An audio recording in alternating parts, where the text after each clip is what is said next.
the beginning, God created. He created the heavens and the earth and separated the dark from the light. He created man and woman, the land and the sea, the air we breathe, and every creature that inhabits this world. And after 6 days of creation, he himself takes a seventh day to rest. We are commanded to follow the example set by the Creator.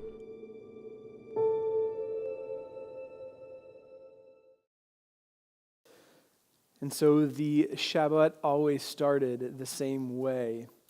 A few minutes before sundown on Friday, it would begin. And soon after, you'd have a few candles lit, the reciting of a blessing, and then you'd go to bed for the evening. You'd wake up the next day, Saturday morning, and you'd spend the day living out some of the laws that were set out for you according to God's Word. And that day, the 24-hour period of the Shabbat would end when they could see 3 stars in the night sky. It was a reminder to take time out of your week, to pause for a moment, to stop everything that you were doing and to breathe, to rest. And it's a far cry from what we see today. In fact, if we were to go to the board and review it, we would see that in the Shabbat, we'd have about, you had about 613 laws that were observed, and then out of those you had the top 10, and out of those you had one law that must have been observed once a week according to the 10 Commandments. We called it the Sabbath. You see, the Shabbat was a time frame from Friday night to Saturday night, but for us, that translated out to Sundays. And you can kind of remember when that was a part of your life. Maybe you grew up and you knew what the Sabbath was all about. You remember a time when maybe the stores were closed, right? Stores were closed. You remember a time when you always would go to church, right? There was no sports at all that were played. The gas stations were closed. It was a time that you gathered with family, right? And you would share maybe a meal together. You would gather at someone's house. Maybe after church you'd play board games or you'd watch a movie together. And then later on that night, you might have the leftovers from lunchtime, and then maybe you'd go even back to church that night. It was a time to recharge. It was a time to rest. It was a time to pause before you jumped into the work week again. And that brings us to today. Let's review what today really is on a Sunday. I mean, we've gone from the Shabbat to the Sabbath to what we now know as another day of the week, right? In fact, on this day, many people don't go to church. And there's all kinds of reasons they don't do that. But church is not really a priority. The stores are definitely not closed anymore. You can go to any kind of restaurant, any kind of store. You can fill your gas up. In fact, you can shop 24 hours a day if you want to online. Family lives all over the place and really isn't a priority in a lot of people's lives, and so you aren't eating meals together or sharing in that time. In fact, you're playing sports often. Maybe if you have kids, you're driving them to sports, and there's different practices and games that are going on. In fact, I would suggest that Sunday is the same as any other day. It's the same thing. It's not set aside. It's not different than any other day of the week. In fact, it's just so commonplace that you don't really notice the difference. See, the series that we're beginning today, it's going to be a hard one. I'm just laying it out right from the beginning. It's going to be a hard one because we're going to highlight areas of weakness that I think we collectively share when it comes to honoring God with a day of rest. I know that if I'm honest, I definitely identify with that. I found it extremely convicting as we kind of went through this, because here's the thing. We all have different levels of income.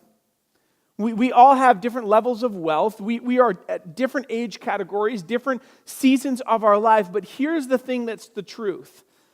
Whether you are the Prime Minister of Canada or the President of the United States, or you are a newborn infant, every single person shares one thing in common. We have the same amount of time.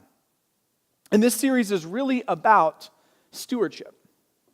It's really about the stewardship of time and how to honor God with our time and how to carve out our time and how to use time as a tool rather than letting it go and having the things of the world enslave us. And it kind of reminds me of going back to the Israelites who were slaves to the Egyptians.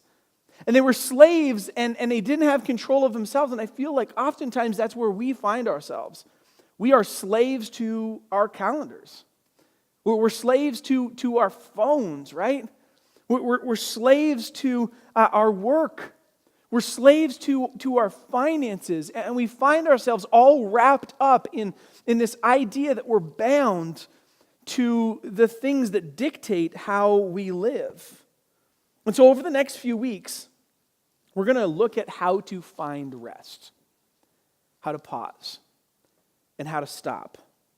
We're going to look at how we can build rest into our lives on a weekly basis. Because I think when we find rest, we really understand how to truly live. Because it's in the quiet that we learn how to be freed from the things that enslave us.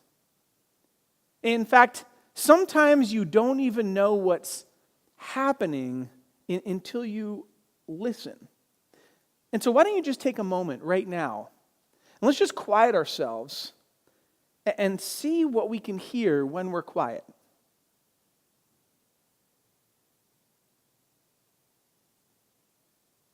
It's amazing the things that you pick up, the things you didn't even realize were going on, the sounds that are happening when you just become quiet.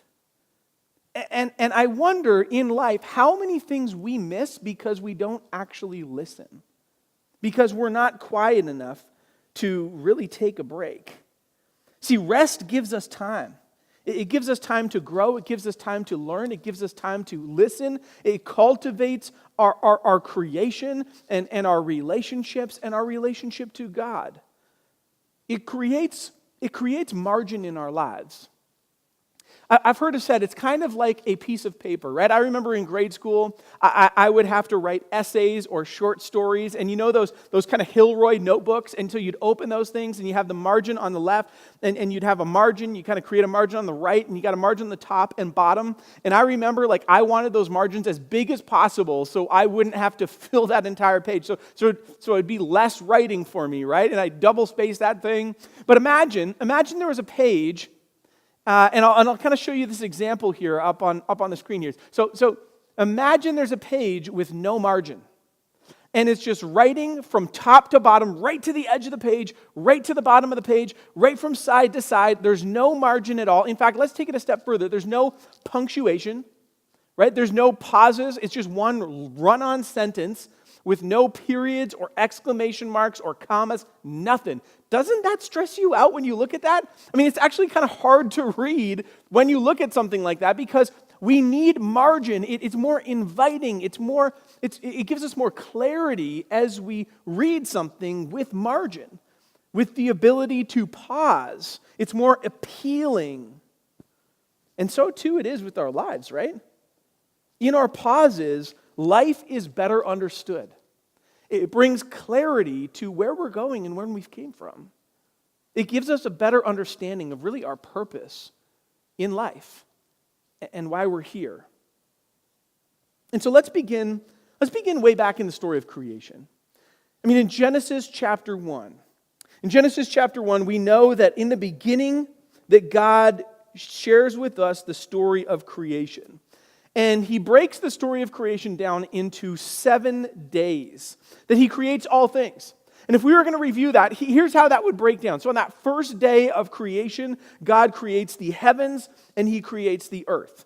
That's what he does, and he sees that it's good, and he moves on. We move on to day 2. And in day 2, he creates the sky, right? He separates. We kind of get an atmosphere that happens. And then he ends that day, and we start on day 3. And in day 3, God creates the land and all of plant life. And then that day ends, and we have day 4, and he creates the stars and the planets and the sun and the moon. And this is our idea of where we get time, right? And this idea that planets kind of go around the sun, and we understand night and day and time frames and years and months, right? And then we have day number 5, and we have life in the water, and we have birds in the air. And then day number 6, he creates life on land, including us as human beings. And then what happens on day 7? I think most of us know that God rests on day 7, right? We get that idea that God takes a break. He sees all that he has made. He's worked for 6 days. Then he takes a break on the 7th day. But did he stop creating on the 7th day? See, what I found as I read this is that he doesn't stop creating. In fact, what he creates on that day is not seen prior to this moment. What he creates on the 7th day is called rest. And see, after God created human beings, he created rest. And he created it so that this would be a rhythm in our lives. This would be something that we would need to go back to time and time and time and time again. To find rest, to pause, to prepare ourselves to really fully live, right? Now, note that we're not created to rest, we're actually created to work. God works for 6 days. He works and he creates everything that we understand and know in those 6 days. And on the 7th day, he rests, he pauses, and he creates margin, and he really helps us to understand how we should live because we're following God, right? We're supposed to mimic him and show his characteristics through our lives. And that's the interesting thing here is that just at the right time that people were advancing, and God's people in particular, they seemed to have it all together. They were creating a society, and they were allowing God to lead them in what he'd have for them. We see that humanity, as we pick it up in Exodus chapter 20, that God lays out these laws for people to live by. And the Israelites are living by 613 laws. And out of those 613 laws, in Exodus chapter 20, he lays out the top 10 laws that would kind of elevate the Israelites from the rest of humanity.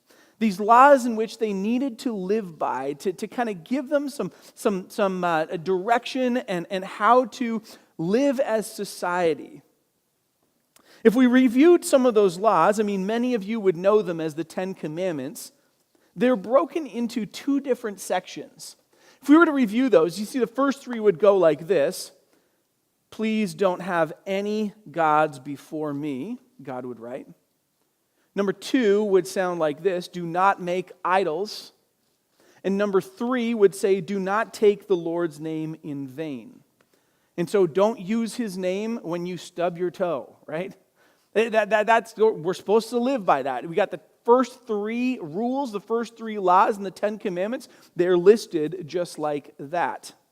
And then you have number 5 and 6 and 7 and 8 and 9 and 10 in Exodus 20. You have 5 to 10, and they are listed as commands in how to live with each other. And so if there's 2 people living side by side, if there's 2 families side by side, if there's a church full of people in society, here are the ways that we relate to each other. And those are summed up in things like, right? Things like honor your father and mother. Don't kill. Don't commit adultery. Don't steal. Don't bear false witness. Or don't covet. And so the first three have to do with how we honor God, how we're in relationship with Him, but the last five have to do with how we're with other people, how we relate to other people. But right smack in the middle of those is one command that we often neglect. It's remember. Remember the Sabbath. You see, number 4 is the command that links heaven and earth together. Number 4 is the link between how our relationship with God functions and how our relationship with the rest of humanity functions. Number 4 is our link. Number 4 draws heaven down to earth. It's how we get our purpose. It's how we understand who we are and how we're made. It's a way in which we can experience heaven right here where we live today. See, a couple interesting things about that number 4 is that it is the longest and most detailed commandment in all of the 10 Commandments. And it is the only one that begins with remember. I wonder why that is. Could it be that God knew that we often forget things? Could it be that He wanted to start it like that because He knows that oftentimes we use our cell phones to set reminders of meetings that we need to go to?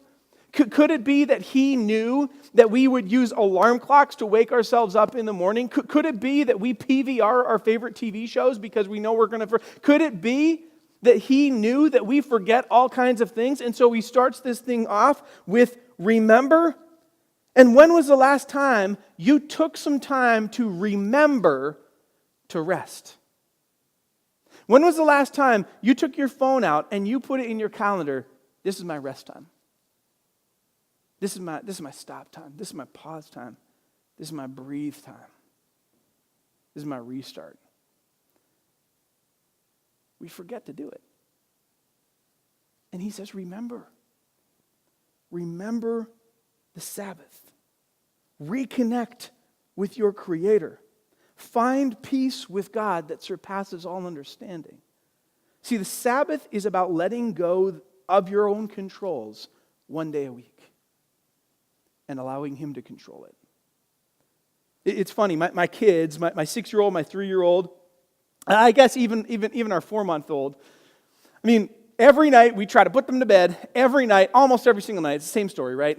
I'm not tired, I don't want to go to sleep, and read me one more story, and can you go get me some crackers, and I want to read the Bible again, or can you pray for me a little bit longer? And it's like, no, man, it's time to go to sleep. Well, I don't want to go to sleep, I'm not tired. And then 15 minutes later, I can't fall asleep, And it's like, well, why don't you turn your light off? Why don't you just go to sleep? Why don't you close your eyes? Like, I'm exhausted, I want to go to sleep, but my kids have a hard time falling asleep. And it's like the later and later they stay up, you know what happens? The more grumpy and irritable they become. And then they go to sleep, and then the next day, it's like those little monsters that were there the night before. The next day, they wake up and they're like little angels. And while that might be funny as we look at our kids in that way, guess what? We are exactly the same way. And when you don't rest, when you don't take time to pause, you are so irritable that if something happens, you kind of lose all your marbles, right? We don't recognize the toll that kind of living takes on us until I highlight words like stress, words like anxiety, words like worry. I mean, it's like we're juggling all these balls. And first you're juggling like 2 balls, and then you got 3 balls, and then you got 4 and 5 and 6 and 7. And we almost think, it's normal to juggle 8 balls at a time. I mean, that's normal. It's normal to kind of go my life 24/7 and just keep on going and keep on going. But you know what? When you live life without margin and you write to the edge of the pages, you know what happens when something goes wrong? All 8 of those balls fall. It's not just one. You lose it. And some of you recognize that. You remember back to times when you lost it. Everything fell apart because you were living to the very edge. And now you know that. And now you can reflect back on it. And that's not how God intends our lives to be. See, in our Sabbath, in our stopping, and in our resting, we find this bridge from heaven to earth. It's a time when we can experience heaven right now. It's a time when we can experience heaven impact all that we do in our lives. See, in the gospel, Jesus says, "Come to me, all who are weary, and you will find rest." Jesus is calling us back to the Sabbath. He's calling us back to how we were created. He's calling us back to deeper waters. He's calling us back to living waters and the river. He's reminding us that we are human beings, that we are not human doings. Before we do, we are called to be. And in stopping and resting, we are receiving one of the truly special gifts that God has given to us, the Sabbath. Rest. And it's important to God, and so it must be important to us. One last thing before we close here today. See, I think when we rest, we are reminded that the world can actually continue without us. It puts us in our place. It brings humility back into the way that we live. Because one day of me resting does not mean that the church shuts down. One day of me resting does not mean my family falls into shambles or work doesn't get done. One day of rest honors God. It's one of his commands, and it's one of his must-dos. We want to seek what it means to live out this command in all that we do to the best of our abilities. And so this week, would you find rest?